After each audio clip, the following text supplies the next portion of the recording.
dulu kami memperkenalkan diri kami beserta kedua narasumber kami.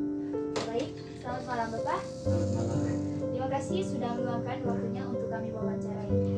Terlebih dulu kami memperkenalkan diri kami.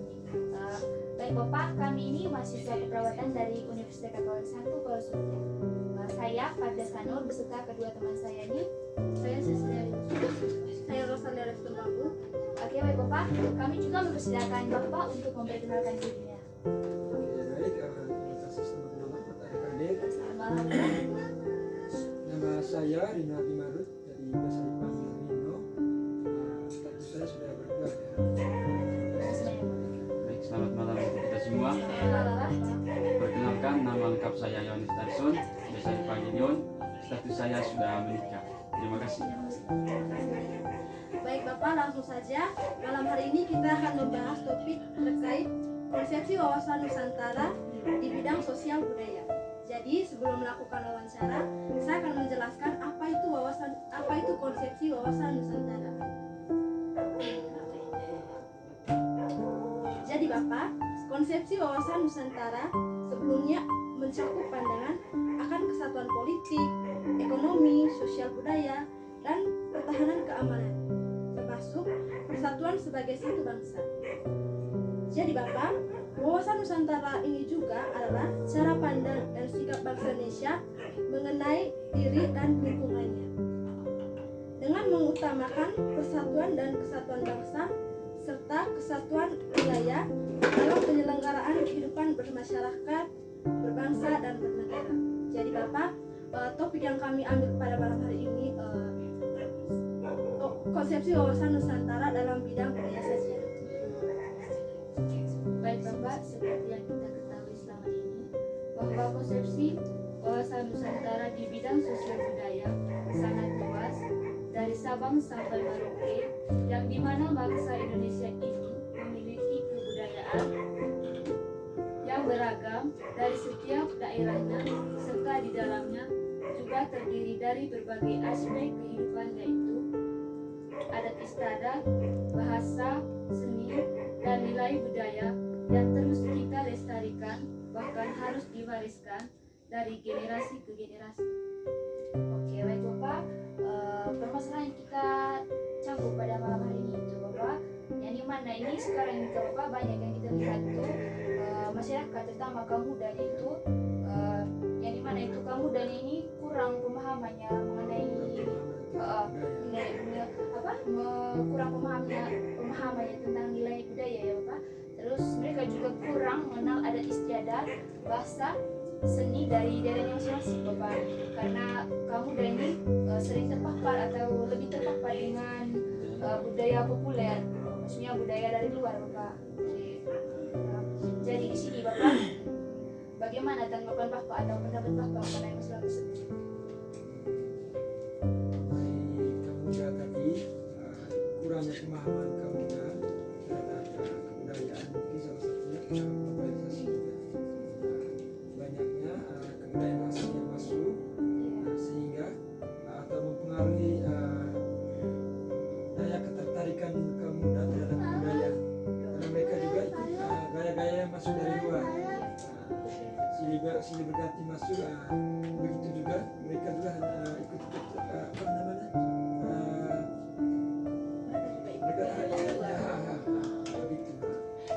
Mungkin begitu dulu. Ada tambah dari teman saya. Baik, berkaitan dengan masalah tersebut, itu salah satu bentuknya itu kurangnya kesadaran kaum muda dan tidak terlibat aktif dalam kegiatan yang khususnya berkaitan dengan wilayah. Dan itu kalau seperti yang kita ketahui bahwa kalau kita itu terlepas dari budaya, otomatis budaya dari luar itu gampang mempengaruhi budaya lokal, itu maksudnya. Juga tambahan sedikit dari saya. Kalau dilihat sekarang ini kurangnya ikut terlibat aktif kan kaum muda terhadap berbagai jenis acara atau acara-acara adat di setiap daerahnya masing-masing. Dan juga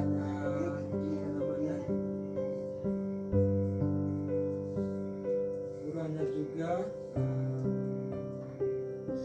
kesadaran atau pentingnya kebudayaan terhadap perkembangan kaum muda ke depannya. Menurut pendapat dari Bapak-Bapak, hal seperti apa sih yang dapat meningkatkan pemahaman masyarakat terutama kaum muda di era globalisasi ini? Mungkin dari saya perlu diadakan lagi sosialisasi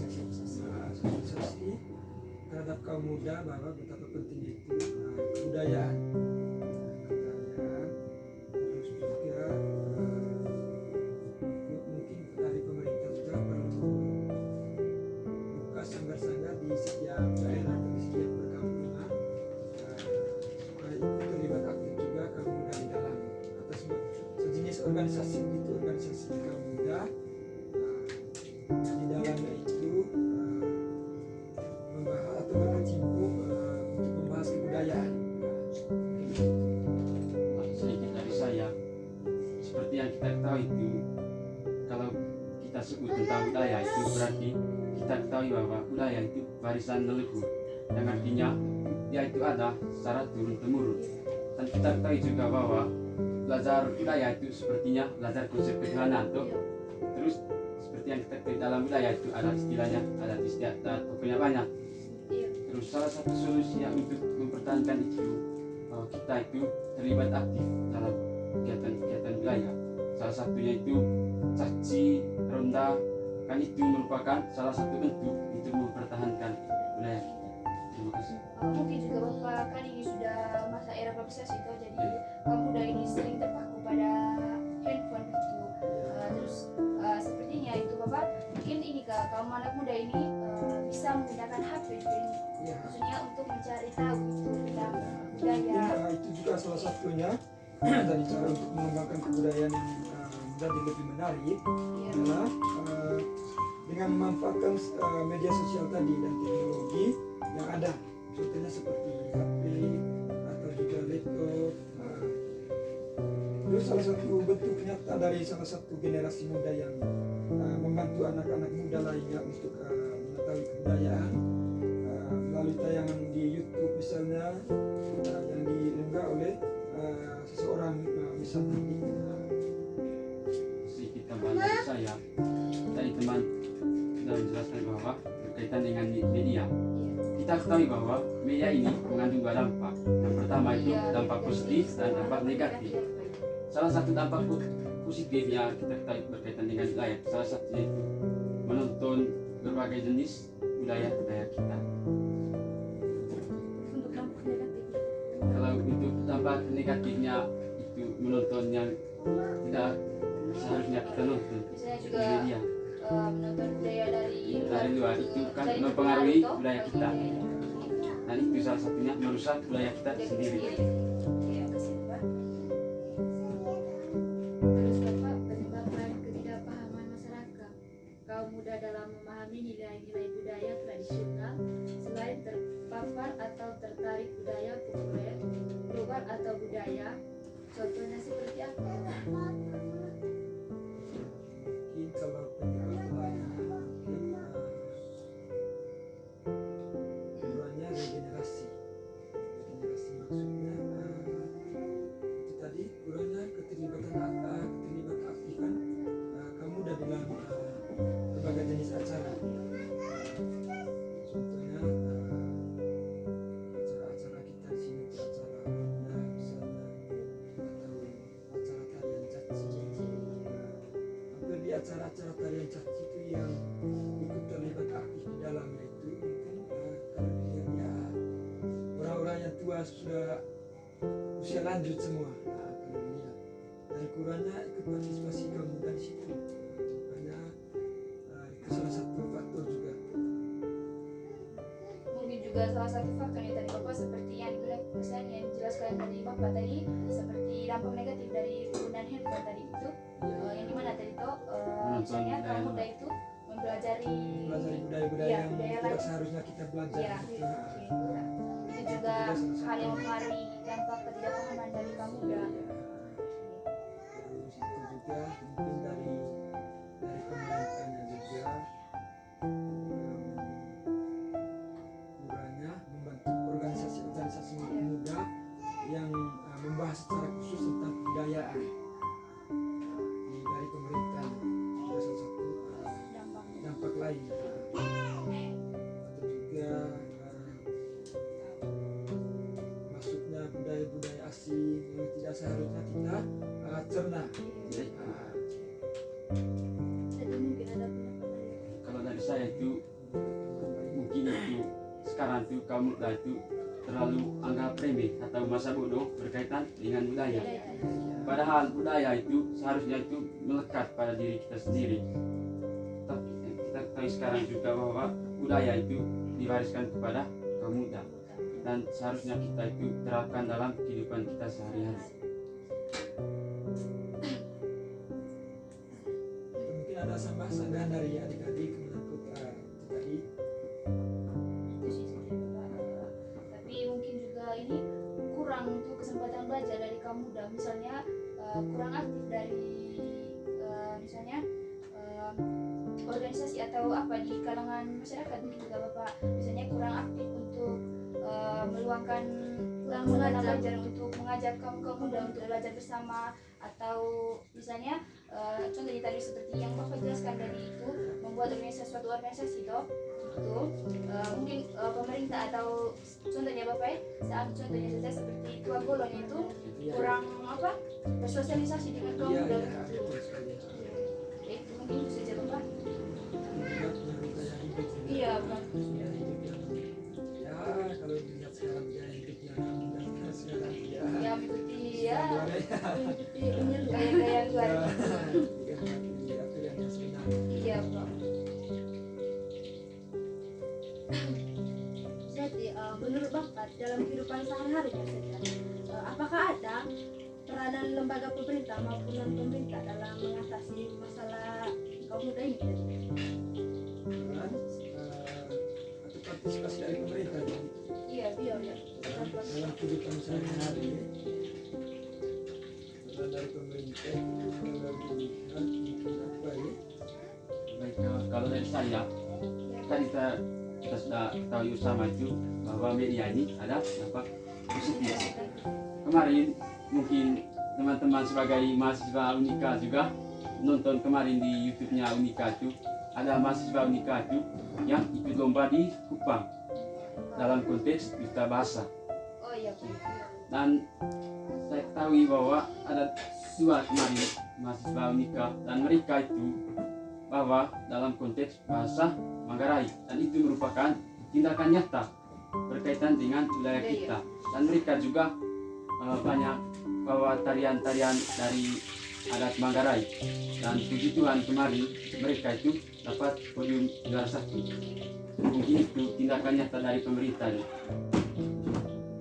Mungkin ada tambahan dari Bapak. Mungkin itu tadi Bapak, bukan dari pemerintahnya tapi dari non pemerintah. Dari pemerintahnya juga apabila sekarang itu sudah ada buka lembaga yang namanya kalau di desa itu lembaga pemangku adat. Itu kan dari pemerintah kan sudah ada membuka mata sedikit supaya ya minimal bisa mengajak sedikit kaum muda lah untuk bergabung di dalam ikut dalam acara-acara tertentu itu penting sekali untuk membangun generasi masa depan. Oke, baik Bapak. Mungkin ada solusi maupun poin penting terkait kurangnya pemahaman masyarakat maupun kaum muda dalam memahami nilai budaya adat istiadat maupun seni Bapak.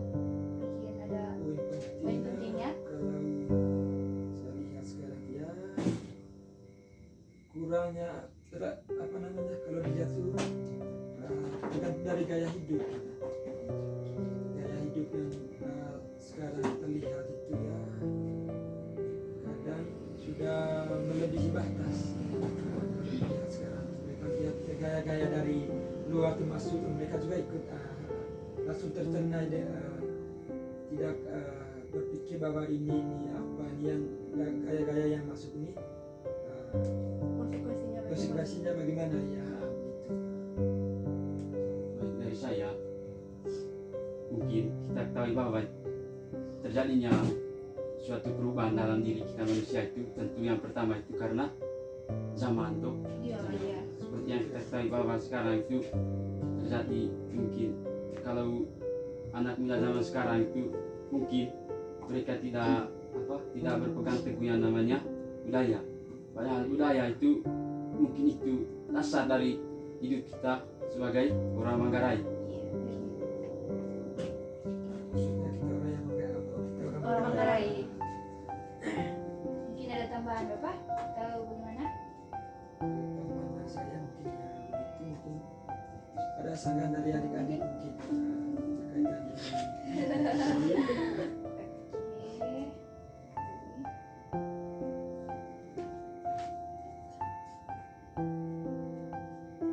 Terus Bapak, bagaimana solusi atau maupun poin penting terkait kurangnya pemahaman anak muda tentang budaya ini? kalau dari saya mungkin poin penting ya harus dibenahi kembali atau memberi pengetahuan tentang kebudayaan terhadap generasi penerus atau kaum muda.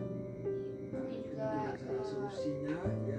Solusinya di sini ada beberapa. Mungkin yang pertama itu memberikan pengalaman tentang kebudayaan atau pengetahuan tentang kebudayaan terlebih khusus bagi kaum muda. Terus yang berikut mungkin kita jadikan budaya itu sebagai identitas. Terus yang berikutnya kita juga harus memahami budaya sendiri dibandingkan budaya asing atau budaya dari luar. Terus yang terakhir memiliki rasa cinta terhadap budaya sendiri. Mungkin itu solusi dan atau poin penting dari saya. mungkin ada tambahan dari Bapak. Baik dari saya, Ada teman. seperti yang kita ketahui sekarang kita itu hidup di era modern. Iya. Perubahan kepada kita itu hampir terjadi setiap hari. Jadi kalau menurut saya poin pentingnya dari ini tentang budaya ini, kita itu harus berpegang teguh pada budaya. Solusinya itu kalau menurut saya kita nomor satukan kita punya budaya. Kalau budaya asing itu kita ya jangan ditiru karena budaya asing itu membawa dampak positif maupun dampak negatif bagi kita. Dan itu mempengaruhi budaya kita sendiri dan itu merusak budaya kita. Oke, baik, terima kasih banyak Bapak. Oh, berarti dapat disimpulkan bahwa berarti ini kaum muda itu harus mempelajari budaya nih, Bapak, ya? Iya, ya. Dan harus memberi pengetahuan tentang Iya. kebudayaan. Dan harus diterapkan dalam kehidupan sehari-hari. Dalam kehidupan sehari-hari. Itu saja atau gimana tuh? Itu saja. Oke, baik Bapak, terima kasih banyak sudah meluangkan waktunya untuk kami wawancara tadi. Oke, baik. Dan salam sukses juga buat adik-adik sekalian. Oke, terima kasih banyak. Oke, bye.